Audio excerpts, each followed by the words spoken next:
Hey. Andan nimaga sen qarashgin tushunchira gap qilsam men jonim bilgani qilsa ya.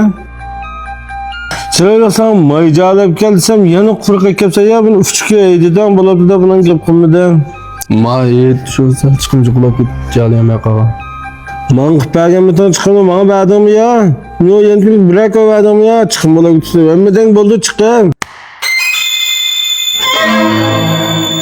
Nim bo'ldi ana? Yanamış bichani bo'lsa ketib shundaymi? Nim bo'libdi, mayjalimiz nim bo'libdi. Anlama. Men jalab pasam bo'lay. Va quruq kapta tavchoda nim qilib tayman. Edememiz bir kesese. İstemem abi. Majalsan bulam yakmışsınlar. Bo'ldi.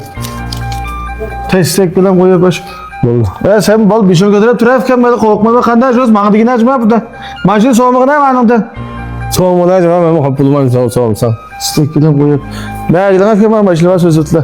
Azlık maşina degan bolalar şaşırыңlar men 4 dan maşin kep qaldım. Maytijaydigan lan, maytijaydigan maşin söz ötmez. Ciddi sözlayman, muqimlan bahsa. Talışığa qışqılgan bolalar var qılmaqlar.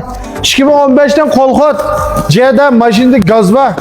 Maşina bazı 20 köy. Her qanday teşkilatı qabul qildi. 2019'unki Corolla fışqıl energiyalek. Tok mayarlaş maylaq öge tokçat bo'ldigina. Maşina bazı 60 bin köylam. Endi mayak keldik. 2016'nki Corolla tok mayarlaş maşin tömlök tabi almaş yok. 80% zaaf süre. Maşindan bazı 45 bin köy. Bana kadar etmişim 45 bin köy. Benim ayağa kadar bolsanglar 2019'unki tok mayarlaş Liven. Maşindan bazı 54 bin köylamında az bizden maşin lazım bollar. Ciddi gap qilib, mujanqa o'g'lim sishing qilsanglar.